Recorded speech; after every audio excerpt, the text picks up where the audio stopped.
So I was talking to people recently about how I set up to be killed first in a famous intersection on Hollywood Boulevard in Whitley.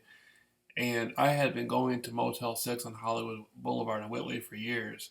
This was like my third or fourth time I had stayed there. And a lot of people ask me, like, well, why would anybody set you up to kill you? Like, what would be so interesting about this happening over in California? For one thing, this is my feeling on it. I think after I had did my interview with Jordan Maxwell, it was bringing the attention from Freemasons from all over the world, and it was bringing the attention of like other secret societies. It was bringing the attention of the real FBI, the real CIA. Not that I would have anything to fear from any of those groups, but the corruption and the misdeeds and the networks that are in the local area wouldn't want these other groups finding out about the activity, the criminal activity, and the cover-ups that they're involved with. And so, waiting until I got out of the area would be a perfect thing. So, who in this area that lives near me or lives in the vicinity of the Muskegon area, who would have the most benefit from something like that? That's the real question. So, it wasn't any California group or California Freemasons or California Secret Society. It wasn't anything to do with California. It was groups here in a group. It was some sort of network in the area that I live at.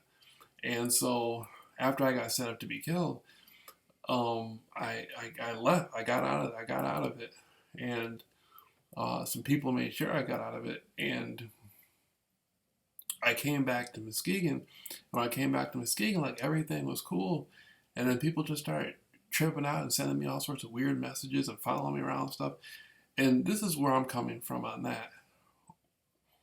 What is it about the area that the people couldn't already have done that here anyway before I left? It makes me feel like there's some sort of group in this area that is more on the fringe and is worried about being caught for the stuff they do. But anyway, my final point is my interviews, all my research was bringing attention to the area, like the Kathy O'Brien thing, the Jessica Herringa thing, and many other things. And the fact that I was killed at Motel 6 in a famous neighborhood, that was like a famous area right there, then, there's a lot of other factors that comes into being. And I found out like the Vikings Lodge, the Mod Rec Club, the Lakeside Veteran Center down by the boat docks. That's where a lot of the people I've seen follow me around meet up at. And so I'm kind of focused on who these people are. These people did some sick things. Like there was one chick I was friends with.